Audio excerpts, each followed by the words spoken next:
Pero bago tayo magpatuloy ay pakilike ang ating video.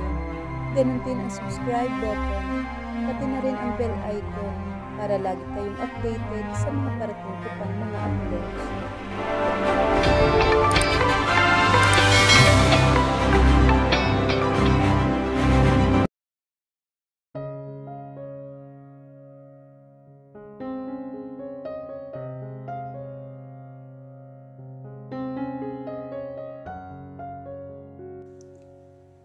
Mataman niyang tinitigan ang kanyang asawa sa labas habang nagluluto siya sa kitchen. Nakaupo ito sa malawak na terrace habang umiinom ng kape. Napapalibutan ng glass wall ang ground floor sa bahay nila. Seryoso si Leo habang nakatitig sa malayo. Seems that he is thinking of something or someone instead. Kagabi nang umuwi siya ay niyakap at hinalikan niya ang asawa nang pumasok na siya sa kwarto nila. Nagdidiwang ang puso niya kagabi dahil paulit-ulit na may nangyari sa kanilang dalawa. It's something that she is also miss about him. Ang pagtatalik nilang dalawa, both of them are horny and craving na para bang wala nang bukas para sa kanila. Ouch! Sambit niya ng talsikan siya ng mantika sa kanyang braso. Natalsikan siya tuloy ng mainit na mantika galing sa pinipritong isda dahil panay ang titig niya sa kanyang asawa. She likes to cook breakfast for them kahit may mga katulong naman sila. Para sa kanya ay espesyal ang araw na ito. Ilang araw na rin silang magkasama ni Leo. Maybe he is really doing something to bring back the old times between them. Naghiwa na rin siya ng kamatis at green cucumber. Love, luto na. Tara, breakfast na tayo. Sambit niya sa asawa na makalapit siya rito. Niyakap niya ito mula sa likod at tinilikan sa pisngi. Tila nagulat naman ito sa ginagawa niya. At nang matauhan ay bigla siya nitong niyakap at ginantihan rin ng halik sa mga labi. Tumayo naman ito at nababahala siya nang makita ang malungkot nitong mukha. Physically present but mentally absent. Yun ang tamang paglalarawan sa inaasal ni Leo sa kanya ngayon.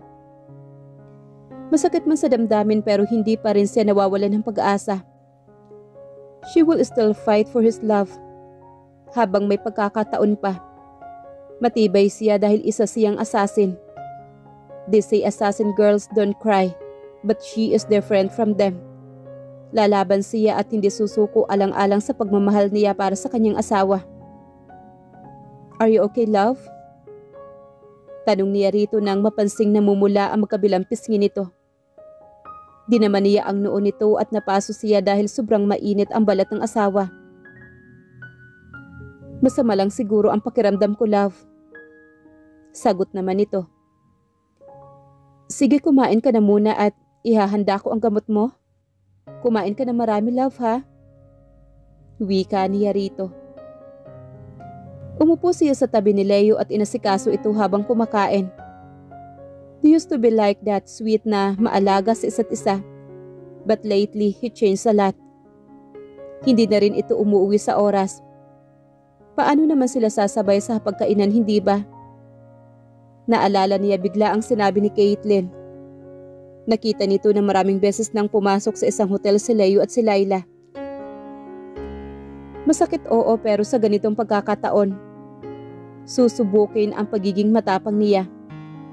Susubukan ang tibay niya at ang tapang niya sa pamamagitan ng sakit at bighati. Sa tingin niya ay sa ganoong paraan niya dapat patunayan na isa siyang matapang na assassin. Yung tipong hanggang kaya pa niya ang sakit ay lalaban at itutuloy pa rin niya ang lahat.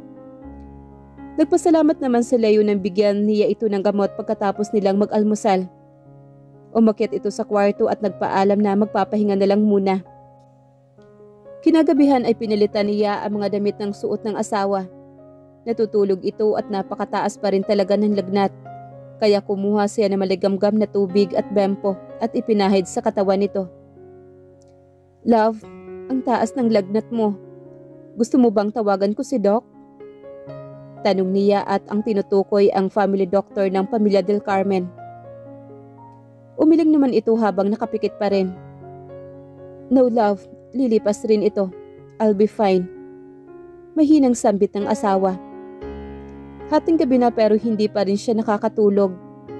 binabantayin pa rin niya ang kanyang asawa kahit na air condition ang kwarto nila. Ay malalaki ang mga pawis nito sa katawan, kaya maya't maya ay pinapalitan niya ang suot nito. "Love, uminom ka muna ng gamot," aniya rito. Binigyan na niya ito ng gamot at tubig. Pagkatapos uminom ay natulog itong muli.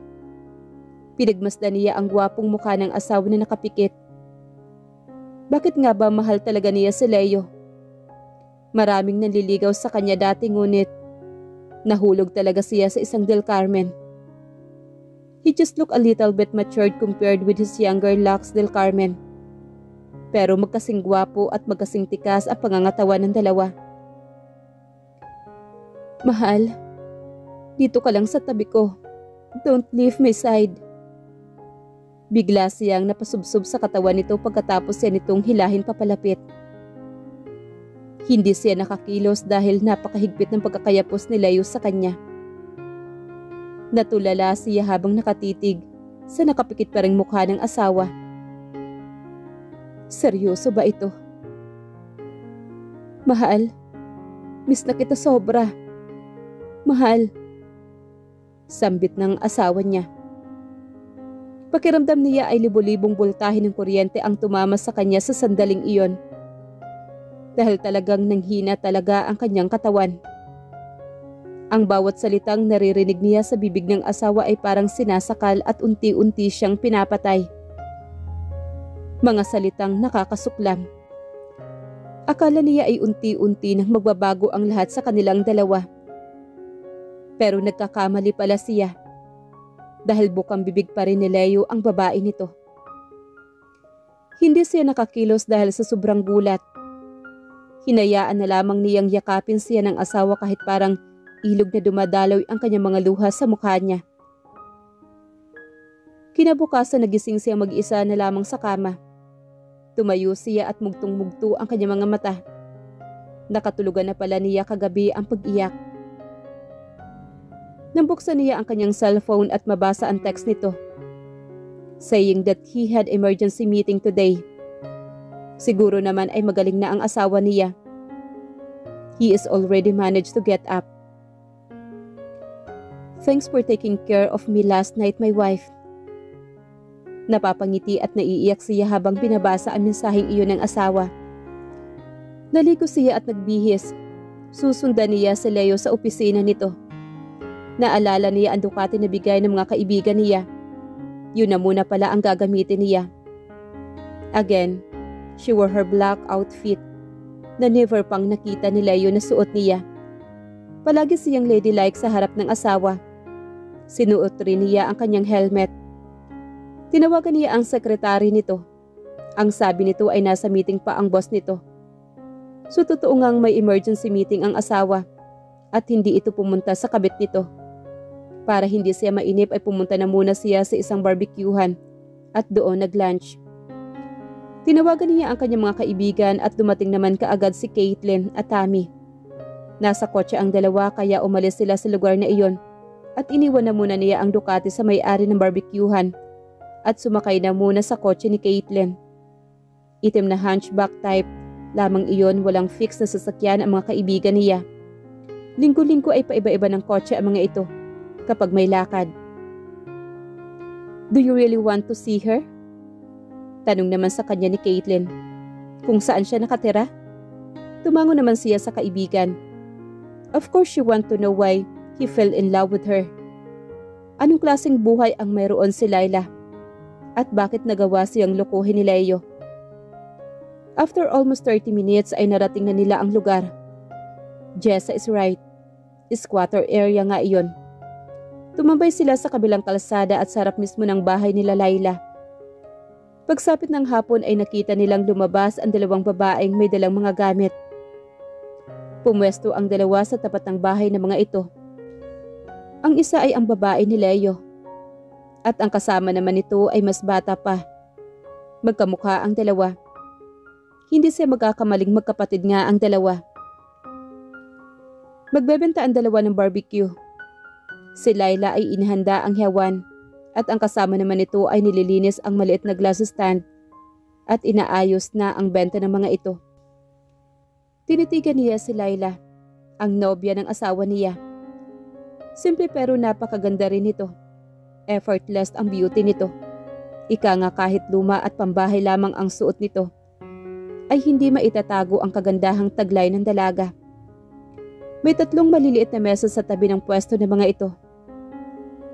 Are you okay, Isabel? Nakita mo na ba? She is too young, but you are more beautiful. Sambit naman ni Tami na nasa tabi niya. Oo naman, maganda pa rin talaga ang legal wife, di ba? So what's your plan now, Isabel? Gusto ko lang siyang makita. Tipid naman niyang sambit. Hindi nagtagal ay marami na ring parokyano ang lumapit nang magsimulang umusok ang ihawan na iyon. Bumaba na silang 3 sa kotse at lumapit na rin sa mga ito. Magkano ang lahat ng yan? Tanong niya kay Laila. Tila ba nagulat ito sa narinig at bahagyang natulala na makita siya. Papakyawin ko na, dagdag pa niya. Ha? Ate, sure po kayo? Maang na tanong nito. Tumango na lamang siya sa babae. Naku, salamat po talaga ate ha? Nakangiting wika naman ni Laila.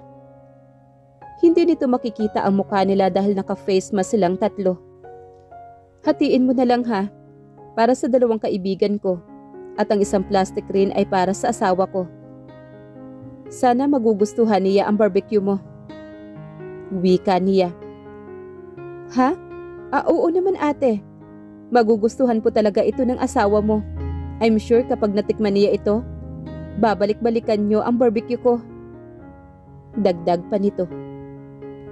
Tiningnan niya ang mga kasama niyang seryosong nakatitig sa kanila. Siguro nga, mauulol talaga ang asawa ko kapag natikman niya ito. Sambit niya.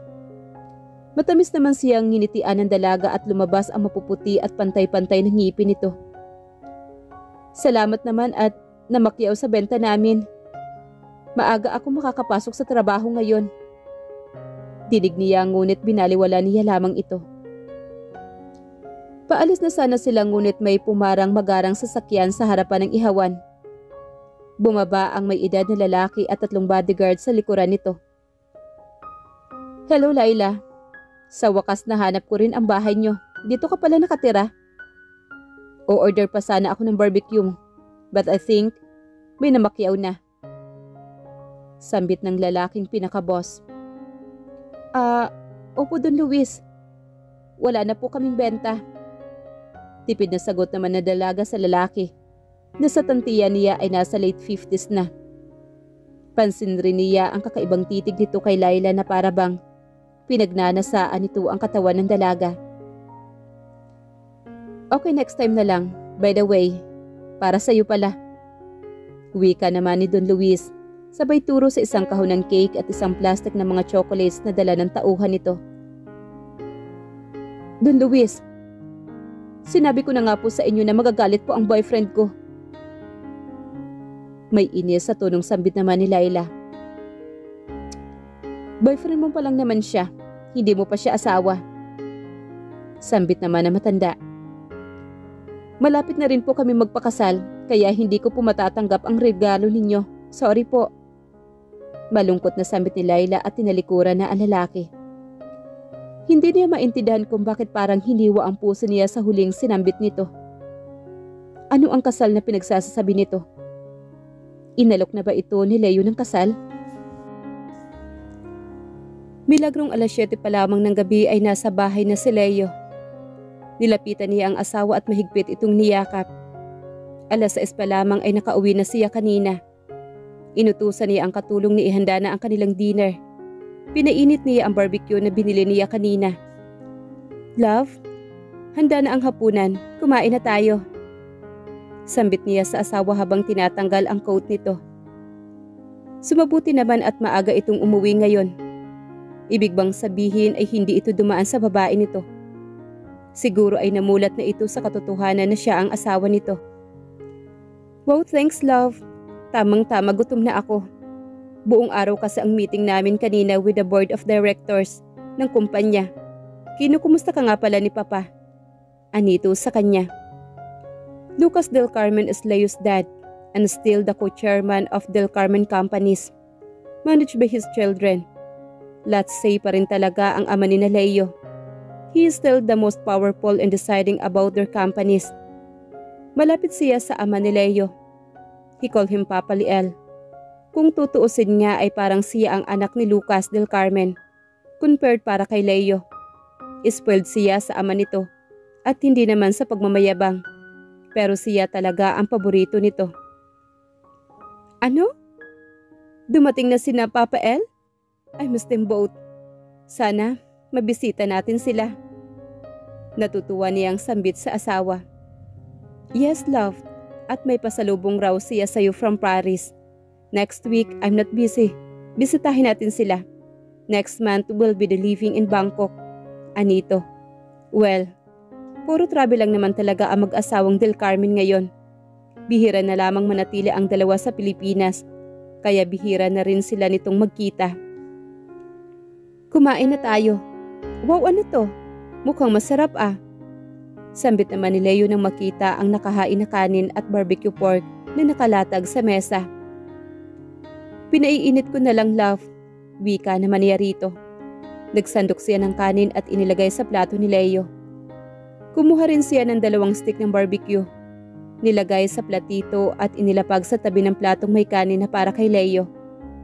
Then he started taking a bite of the meat. At first, natigilan ito at sa pangalawang kagat nito sa karne, ay tila may naalala ito. Saan mo ito binili, love? Agad na tanong nito. Diyan lang sa tabi-tabi. Sa squatter area to be exact. Why, love? Is it familiar? Mahina niyang tanong. She is just testing him. She just wanna see his reaction.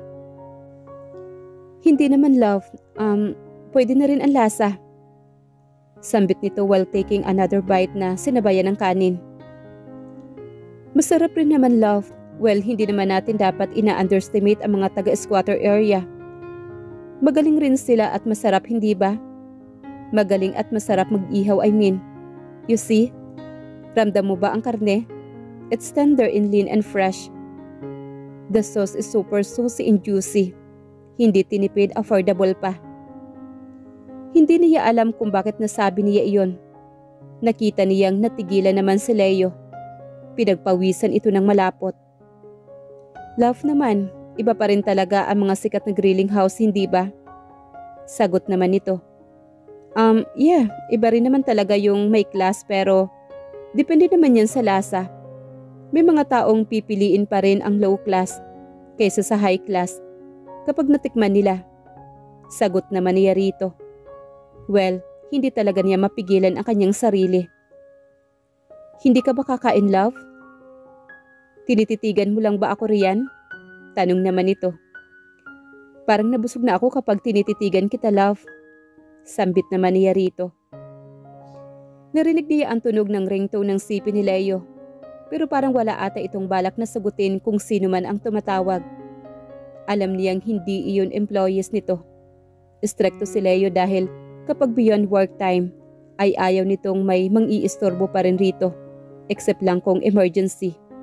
If it's not an investor, it could be one of the directors or a family member. Bakit hindi mo sagutin ang tawag, love? Tanong naman niya rito. If ganitong ayaw nitong sagutin, marahil ay ang babae ni Leo ang tumatawag. Kinuha nito ang sipi at pinatay ang tawag. So tingin niya ay si Laila talaga iyon. Love, ba't mo pinatay ang tawag? Baka babae mo yun, ha? Matapang niyang tanong. It's one of our clients kanina, love. Napakakulit, I told him that we will set a meeting next week. You know I don't want to talk business and informally. Oos, tipid niyang sambit rito. Sana nga kliyente lamang iyon. Sa kabilang banda naman, panay ang pagdial ni Laila sa cellphone number ng nobyo nito. Ilang ulit na niyang tinatawagan si Leo, pero panay ring lamang ang sipi nito. Kanina tinawagan niya ang nobyo, pero sandali lamang silang nagkausap dahil nasa meeting raw ito. Naiintindihan niya ang nobyo niya dahil alam niyang busy ito palagi. Sa isang malaking kumpanya ito nagtatrabaho. Ilang araw na rin silang hindi nagkikita ni Leo. Miss na niya ito kahit nagpaalam naman ang nobyo na 1 linggo itong mawawala dahil sa trabaho. Nasanay na rin siyang palagi siya nitong hatid sundo sa trabaho. Kagaya ngayon na naglalakad siya palabas ng kalye dahil mag-aabang na lamang siya ng jeep. Nagbabaka sakali siya na baka nasa daan na si Leo at susurpresahin siya nito, pero wala talaga ito. Mag-4 na buwan na silang magkarelasyon at aminado siyang napakasarap magmahal ni Leo. Kaya nga kaagad siyang nahulog sa binata. Malaki ang agwat ng edad nila pero physically ay bata pa talagang tingnan si Leo kaysa sa mga kaedad nito. Napakagwapo, napakalinis at napakaganda ng pangangatawan nito. At kapag hinahatid nga siya ng nobyo sa bahay nila, ay nagkakandaugaga na ang kanilang mga kapitbahay na makita lamang ang lalaki. Marami siyang racket dahil pinapaaral niya ang kanyang mga kapatid. Gusto niyang makapagtapos ang mga ito sa pag-aaral upang hindi habang buhay ay magiging dukha ang mga ito. Siya naman ay gusto rin niyang maging isang guro. Pero sino nga ang magtatrabaho kung pati siya ay mag-aaral pa? Kaya naman siya na lamang ang magtutustos sa pag-aaral ng kanyang mga kapatid. Pagkatapos ng ilang minuto ay narating na niya ang VIP bar na pinagtatrabahuan niya. As usual, isa siyang waitress. Nalulungkot siya dahil nakikita niya si Leo sa bawat sulok ng lugar ng bar na ito. Dito sila unang nagkakilala at dito rin niya sinagot ang nobyo. Nakakaiyak. Hindi niya mapigilan na hindi umiyak. Hindi niya kayang hindi nakakasama ang nobyo. Oops, sorry. Wika ng isang matangkad at magandang babaeng nakabangga niya. Nahulog ang sipi nito. Nakatayo lamang ito at nakatingin sa kanya. Yumuko siya upang pulutin ang sipi ng maganda at sopistikadang babae. Pero bigla siyang natigilan na makita ang litrato sa sipi nitong naka-on ang backlights. Nanginginig siya habang pinupulot iyon dahil ang nasa larawan ay kamukhang-kamukha ng nobyo niya na may kayakap na magandang babae. Nakayapos ang lalaking kamukha ni Leo sa baywang na napakagandang babae. Sa nakikita niya ay napakasaya ng dalawa sa litrato. Oh, thank you, miss. Oh, ang ganda talaga ng pinsan ko, no? Bagay na bagay sila ng asawa niya. Sambit ng babae na nakangiti sa kanya. Hinarapan nito mismo sa mukha niya ang litrato ng dalawa. Kaya naman kitang-kita niya ang nobyo. At ito nga talaga, ang litratong nandoon. Oh, okay ka lang ba, miss? Or should take my orders now? Hindi na niya nagawa pang humarap sa babae at mabilis na munang pumasok sa CR at doon siya umiyak. Kinuha niya ang sipi sa bulsa niya at tinawagan si Leo ngunit kagaya kanina ay panay ring lamang ang sipi nito. Lumabas siya sa CR ngunit nakasalubong na naman niya ang babae kanina. Oh, now you're crying ha? Alam mo, mas mabuti pa ngayon pa lamang ay iyakan mo na ang lalaking yon. Don't you know or hindi ba niya nasabi sa'yo na may asawa na siya? Hey, Leo del Carmen is married with my cousin Isabel Ignacio. If ever you want to thank me, later I'm Jessa Ignacio. I'm Isabel first cousin. Wika nito at tumalikod na sa kanya. Bago pa man ito nakalayo ng tuluyan ay humabol siya rito. Hinawakan niya ang balikat ng babae at iniharap sa kanya. Sinungaling ka. Hindi ako sasaktan ni Leo. Mahal niya ako. Oh talaga? Mahal? Well, kung hindi ka niniwala, why not visit the place and see the truth with your own bare eyes? May iniwan itong papel sa kanyang kamay. Naiwan siyang tulala. Parang sasabog ang dibdib niya sa oras na iyon. Hindi niya kayang magtrabaho sa gabing ito kaya walang paalam siyang umalis sa lugar na iyon. Lakad takbo ang ginawa niya.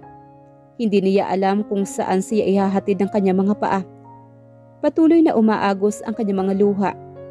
Paano niya tatanggapin ang katotohanan yun? Ginawa siyang kabit ni Leo. Wala na atang mas masakit pa sa katotohanan na iyon. Tumigil lamang siya sa pagtakbo sa kalsada nang biglang namatay ang ilaw ng mga street light sa kanto. Parang ang puso niya ay unti-unti ring namamatay sa oras na iyon. Ano ang dapat niyang gawin?